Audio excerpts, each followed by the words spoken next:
Hello, everybody. It's Ron and Hope Unfiltered. So glad you are here today. Real, raw, relevant.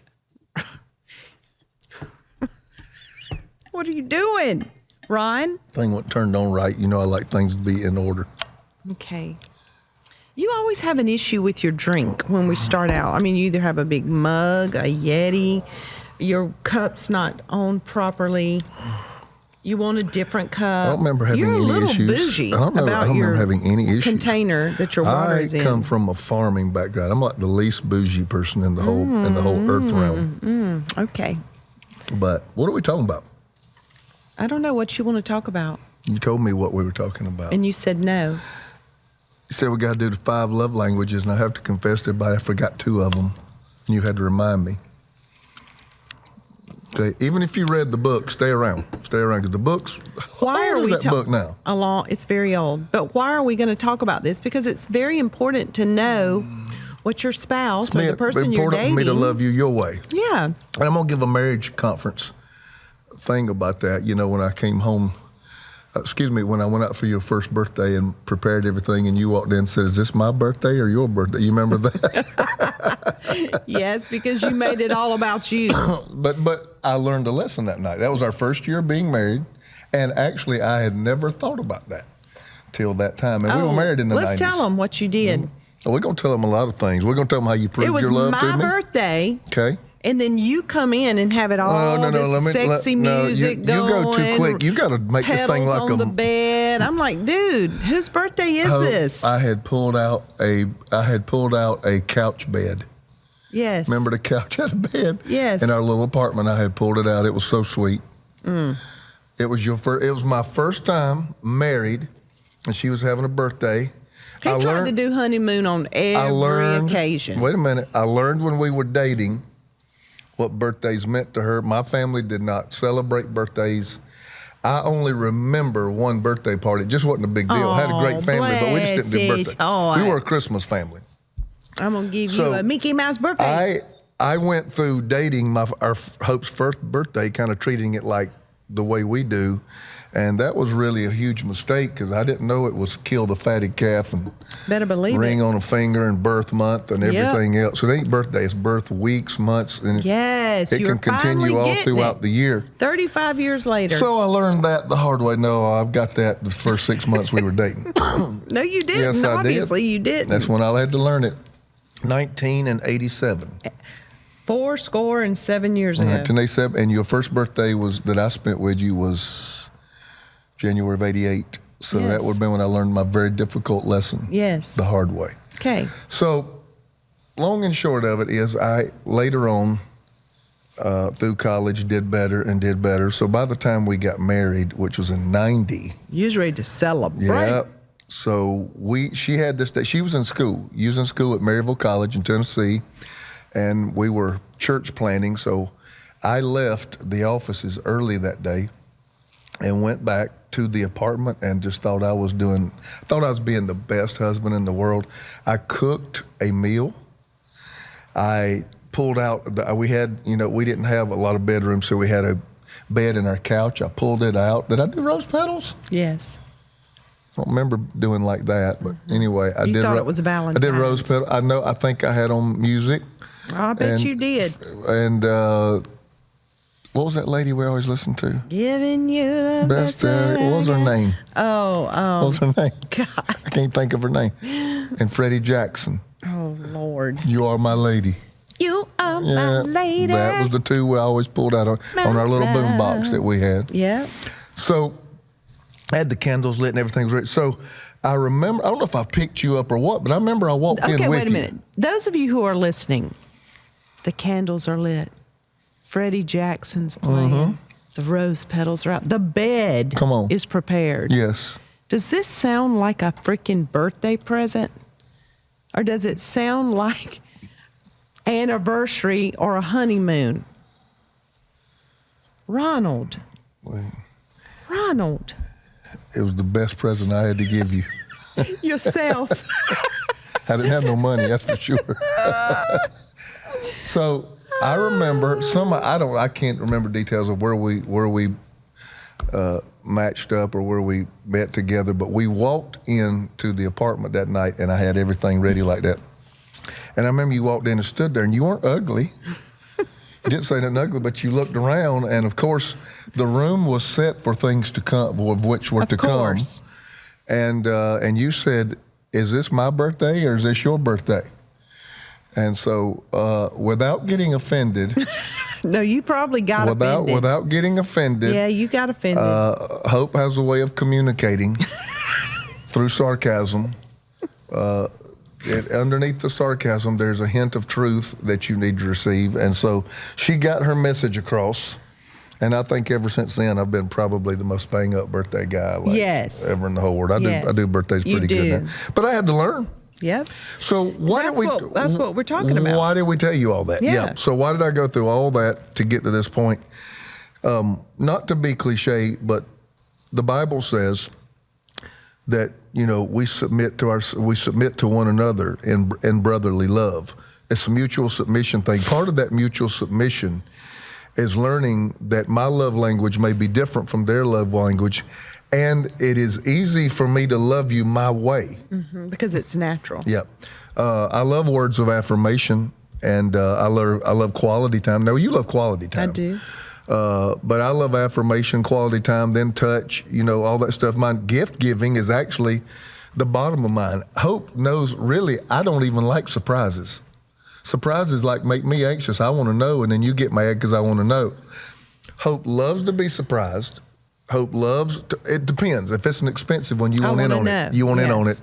If it's, something smaller that I get you like to be surprised. But giving is your love language. Giving does not mean materialistic. No. Giving means when somebody goes out of their way to bring you a gift, it blesses you. Yeah, it used to frustrate me so bad. People in the church would say, Pastor, I was out today and I was shopping. I saw these shoes. They reminded me so much of you. And I'm like, and did you get them? I'm like, if they reminded you of me, that must have been the Holy Spirit saying, get these for her. I said, it's not always the Holy Spirit, baby. Why are you always trying to be spiritual?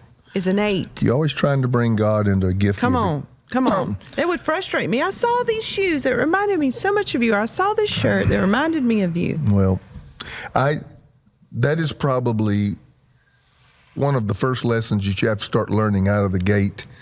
And who wrote the love language book? Tim Beverly Hay? Was it them that wrote that? I don't want to give credit to the wrong person. I can't remember. Can't remember. Yeah, please. It's been a long time. Please don't quote me on that. Yeah, it was back in the 90s. I haven't read it since, but it made a mark on me then because it was right after that I got introduced to Gary Chapman wrote the book, the 5 love languages, and they do hold true. Yes. And so, but the whole deal is in relationships. Learning the language you speak. Yes. Why? Because I love you. Yep, exactly. And I want you to feel my love. Exactly. You want me to feel that love. Mm-hmm. And for whatever reason, we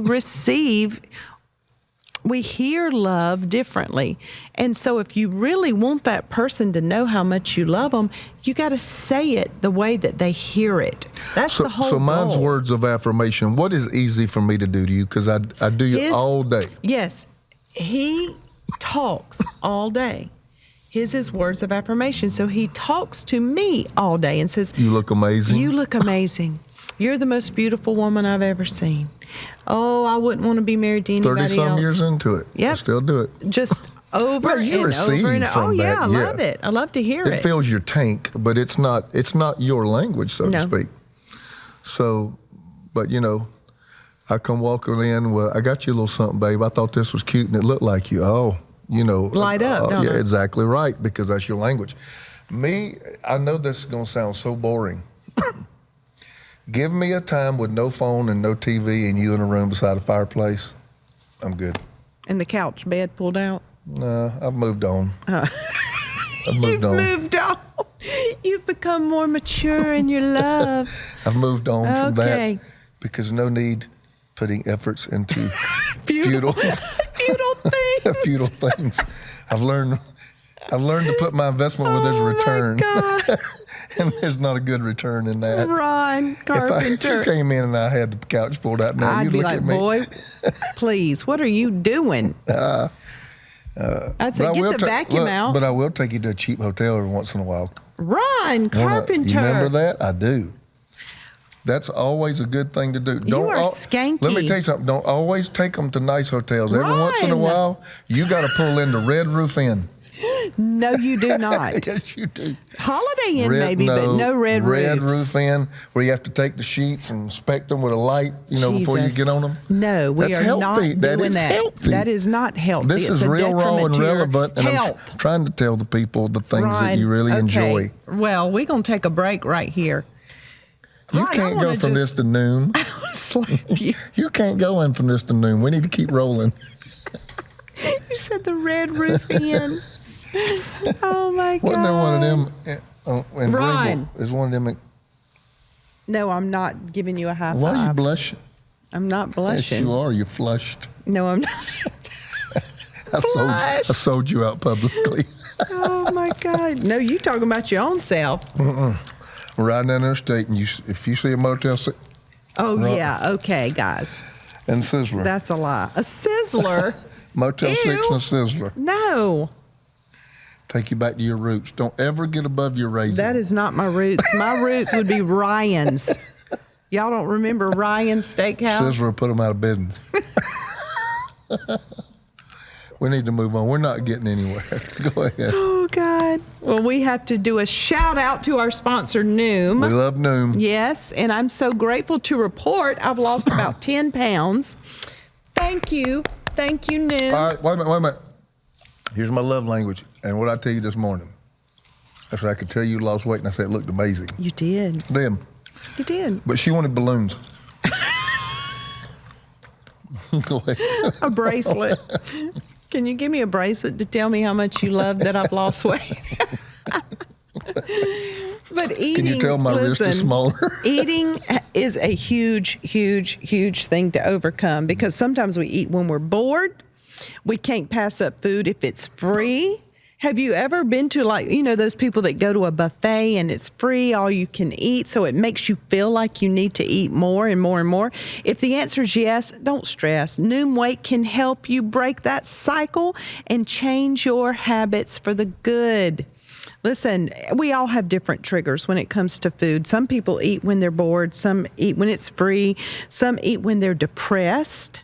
Some eat when they're excited. You're out on a date, you want the dessert. We all have different triggers, but we've got to learn to be more healthy. And Noom has perfected it because it's psychology driven. It helps you recognize your triggers, also provides you with coaching and daily lessons. I love it. They say losing weight starts with your brain, and Noom has taught me so many ways to build healthier routines in my everyday life, which has helped me get closer to my health goals. To date, Noom has helped over 4.6 million people. That's a whole bunch of people lose weight. Congratulations. You can choose your level of support from 5-minute check-ins to personal coaching. Everybody's journey is different. Everybody's schedule is different. So your daily lessons are personalized to you and your goals. Progress isn't just a straight line, and off days are totally okay. So Noom Weight will help you get back on track, help you understand your relationship with food because it is a relationship. Stay focused on what's important to you with Noom Weight's psychology-based approach. Sign up for your trial today at Noom.com/Ron and Hope. That's NOOM.com/Ron and Hope to sign up for your trial today. And check out Noom's first ever book, The Noom Mindset, and dive deep into the psychology of behavior change. Available for pre-order wherever books are sold. And don't forget the /Ron and Hope because we want them to know we're a good partner. Yes. And that's how you let them do that. And it does work, guys. Yep. If you've tried everything else and it's not working, you need to try Noom didn't ask me to Noom. say this, but what's one of the threads through all my teaching? As a man thinketh in his heart, so is he. So the truth that you embrace define your reality. That's with food. That's with everything. And, I never did have a problem being much overweight, but you remember one time my blood pressure and cholesterol, it was sky high. But I came from a family of ham and red-eye gravy, and that's what we did. And it took its toll, and it had to. And They don't know what red-eye gravy is, baby. That's when you take the grease from the ham or from the pork, and then mix in the flour and stuff, and all of a sudden you got red eye gravy. What's the main ingredient for red eye gravy? Fat. No, Ron, you don't know. It's coffee. No, well, everybody don't do that. You take the ham, grease, put in your flour like you normally going to do gravy, and then you pour a little coffee in it, like even if it's cold, and that instead of using water or milk, and that's what makes it called red eye gravy. It's delicious with biscuits. Where were we? Where were we? We're talking about love languages and going to a Red Roof Inn. Tell them the story. We are not going to a Red Roof Inn. Proving your love to me. Ron, this is horrible. I was an innocent, very impressionable little girl at 18 and I was years a little old. Boy. No. Anyway, I was a preacher. We were dating. I was a preacher. So we were already in the relationship enough that we were saying, I love you, and we knew we were going to end up getting married. We've been dating about 3 days, and you're telling me you love me. Ron, God. Go ahead. Every night we'd go somewhere like Pizza Hut or McDonald's or Burger King, and we'd sit and you'd get 3 Whoppers or something like that. Yes, you would. So we're sitting there that night eating, and you said, Hope. You looked at me, you said, prove your love to me. I was like, okay, what? It was joking. I didn't say it like that. I didn't say it's sultry. Yes, and then you said, bite this hamburger. No. You said, the French fry. You said, I'm going to eat this French fry. And he took it out of his mouth, y'all, and it was a ball of goo. He said, eat it. You eat it. Prove your love to me.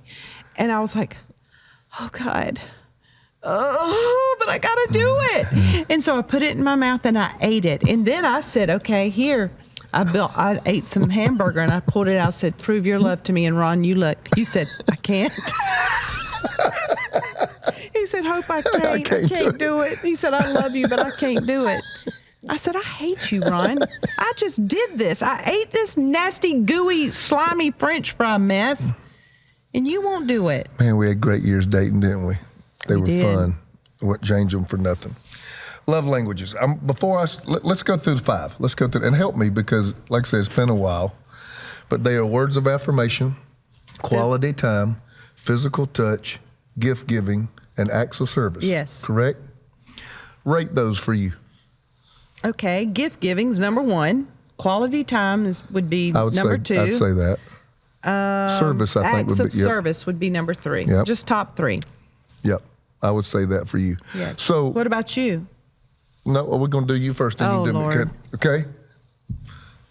This stuff is not scripted or rehearsed on purpose, so you can get it like this, real, raw, and relevant. All right? Something I do that really fills your love tank. And I may have learned it. I may not have done it, but I've learned it over the years. Something that when I do it, you may not say anything about it, but you feel it.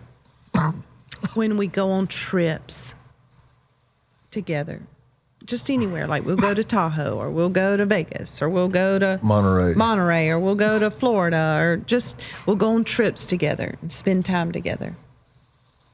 What about when you see me cleaning up? Oh, I love that now. Yes. When I see you cleaning up, washing dishes, straightening up. Because that means a lot to your house in a certain order. When I come home, if I've been gone preaching or if I'm on the East Coast and come back home. I clean up. That house, when I come home and the candles are on and the music's playing. And it's clean. And it's clean, the dishes are put up, that is everything. Now that's a character flaw, dishes. Sometimes I'll do everything, but I hate dishes. I hate freaking dirty dishes. Just put them in the dishwasher. I just hate it. I mean, I'll vacuum, I'll clean it. I'll wash clothes, but I hate dishes. But anyway, I've learned to do them, but I try to make sure if you're gone, if it's within my ability to do it, to have the house clean, because I know you really, really love that. I do. Gift giving. Yep. What's the time where it really spoke to you, it really touched you? Every time. I love it. Except when you go and you try to do sneaky things like you'll go to Victoria's Secret and ask them to give you an extra small pair of pajamas. That crap makes me mad. I'm not extra small. I take Hope in there, and I get one of the ladies, and I'll pull up something. I'll pull up something I like, and I'll say, "Do you have this in an extra small?" And they'll just immediately look at Hope, and they get quiet. I say, "Yep, I want it to fit a toddler." A toddler. Okay. I'm still a man. Yes, I'm a you are. saved man, but I'm a man. You are. And all of this is directed at you, so aren't you glad about that? Okay, so that makes me mad. Mine, guys, let me speak from a guy standpoint. The Bible does put the extra pressure on us. I think I have spoken about this in one of our podcasts, about dwell with her with knowledge. The fact is, there is a discovery of your wife that God will put the responsibility on you to discover it, because they're a tad more complicated and there's a tad more buttons to push, and they feel things differently than we feel them.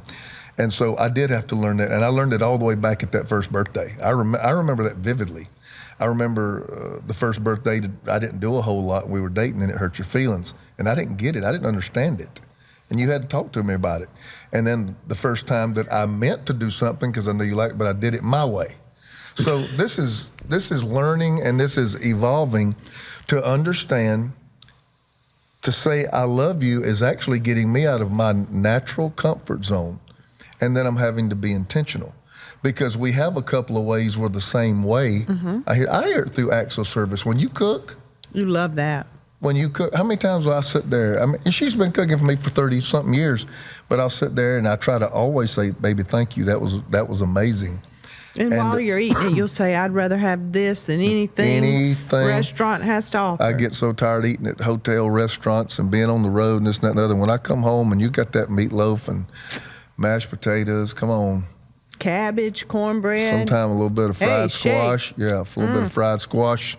Sometimes it's, that beats everything. So I hadn't really looked at my number 2, 3, 4, and 5, but acts of service mean a lot to me too. Actually, gift giving probably would be one of my least. I enjoy gifts, but I don't think that's the time where I hear I love you. Physical touch is probably a strong 3, maybe running neck and neck with 2.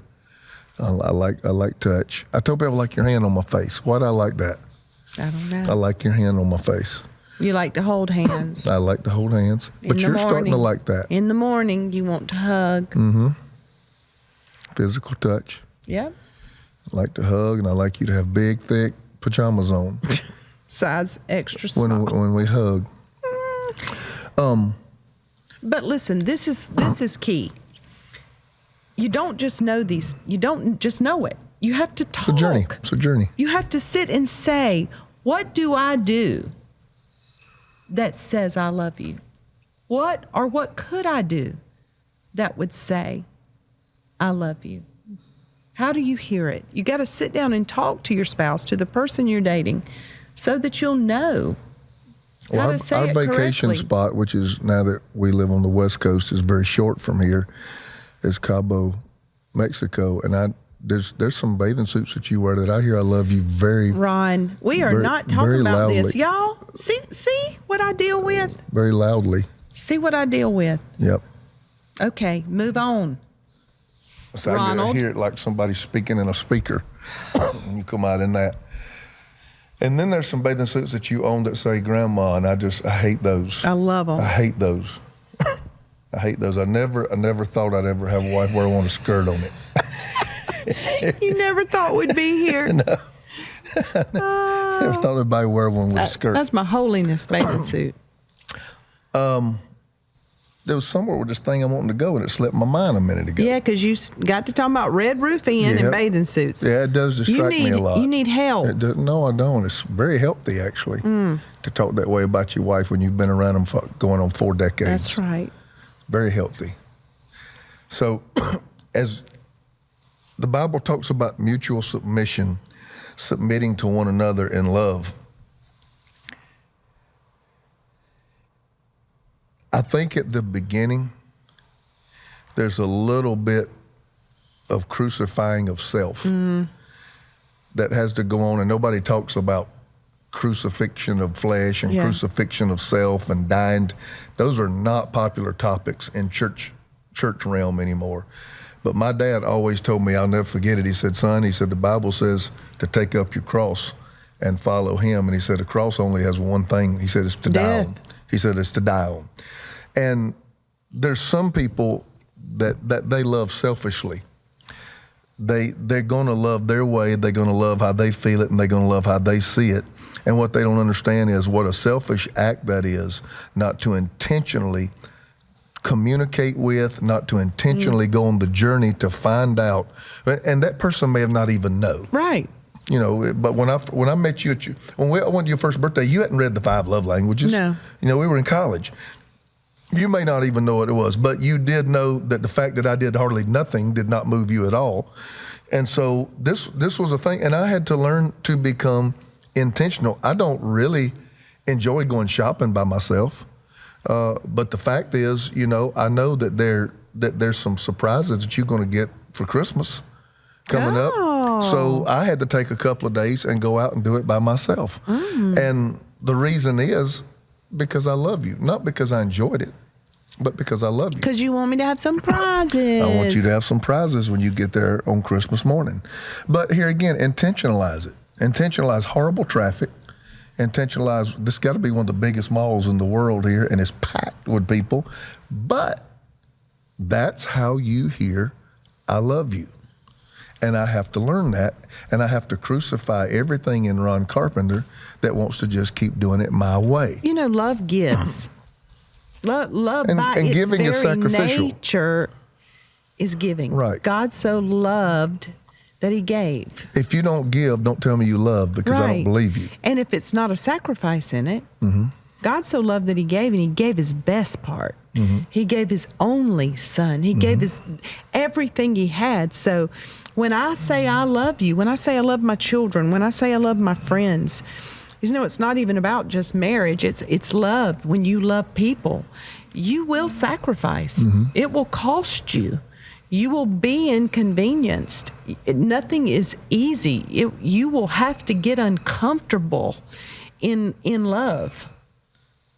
We got a marriage conference coming up in Monterey, California, the week of Valentine's, right? One of the topics that we talk about, Hope, is sowing into each other's field. You can throw the dates up there for everybody. 9, 10, 11. February 9, 10, 11. February 9, 10, 11. We'd love to have you go to our website. You can register there. But one of the things we talk about is sowing into each other's field. Yeah. Okay? Got a funny story. I don't like to take much of the toothpaste out of the tube and share it anywhere else because I want them to come to that. But I'll tell you this one story. You remember, here, and I'm telling you a story not to be funny. I'm telling you a story to illustrate it. When we were in our earliest of days, you know, we just did whatever we could. I know you're going to school. You came home in the evening and taught piano lessons and voice lessons. And I remember it seemed like I was running to some little church somewhere in the country to preach. It seemed like 2 or 3 nights a week, you know, and literally, you know, I'd spend $30 on gas and church would give me $50. You know, we're trying to survive. And, but I remember, because we were young and we were in love and we were passionate, you know, whenever I got home, those were good times. There's always I call it pastor appreciation. Remember that? Yes. It's like when I got home, you know, pastor, it didn't matter what time it was, you waited up for me and this and that and the other, and you were extremely affectionate and you'd show me how much you missed me. And those were amazing times. So I had that fixated in my mind that was the way it was going to be. From here until eternity. And I'm going to tell you, I enjoyed it. I loved it. And I remember driving home and like, well, you know, I preached my guts out and they gave me $50. I went in the hole on this trip. So Hope's going to have to make up for it. But I know there's going to be pastor appreciation when I get home. And then we had Chase. Okay. Chase came in like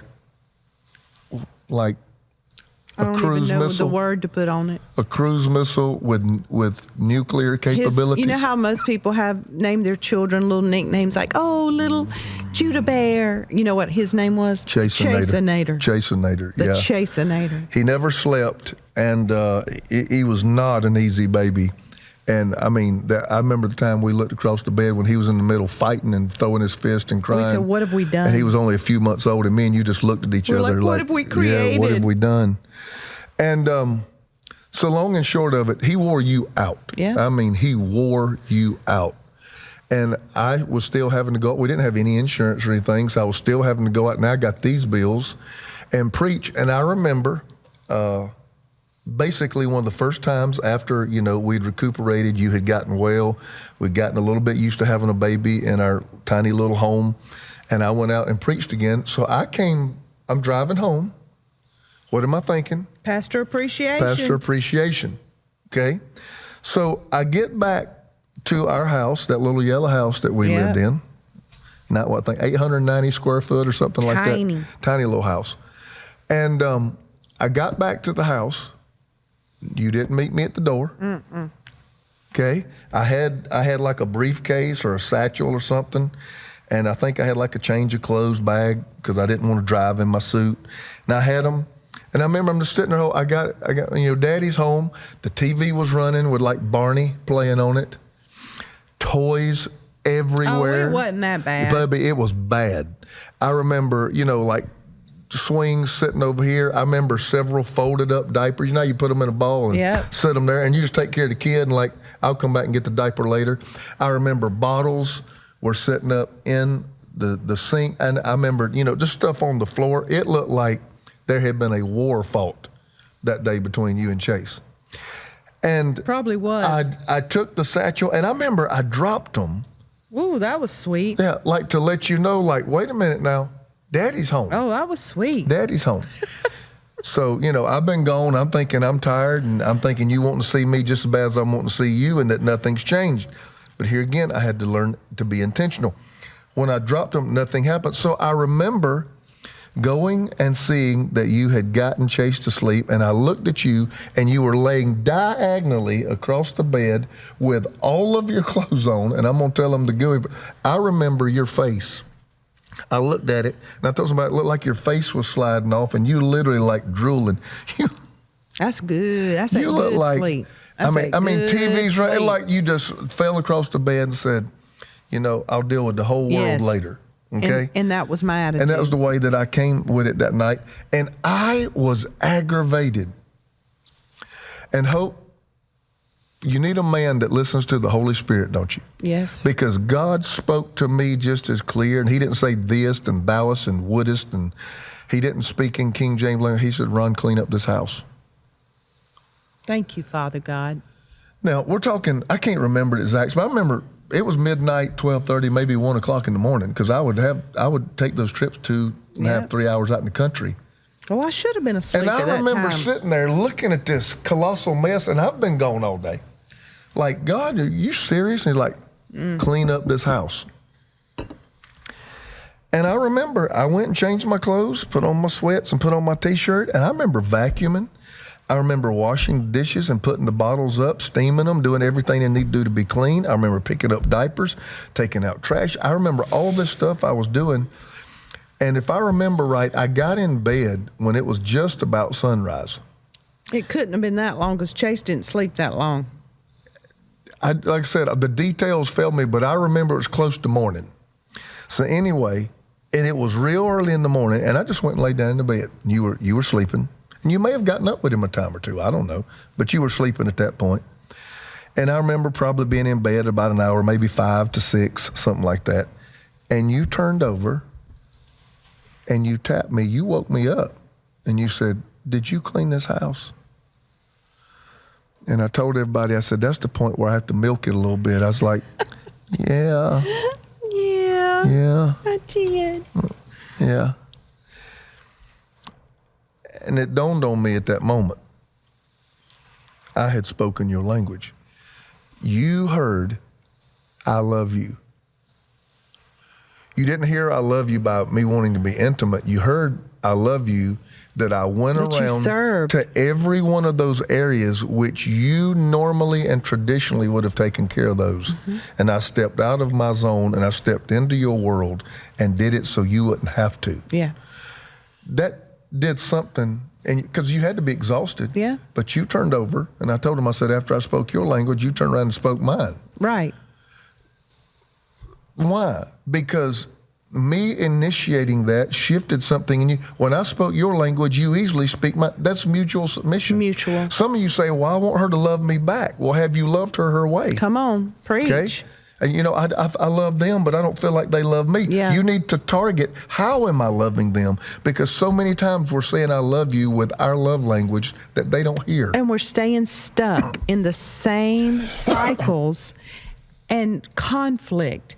And I'm going to have it my way. And I'm selfish. I want you. She never does anything for me. And he never does anything for me. So we got the standoff right so here. it's a standoff. So I put the responsibility on the man to break the cycle. Yep. There's the standoff.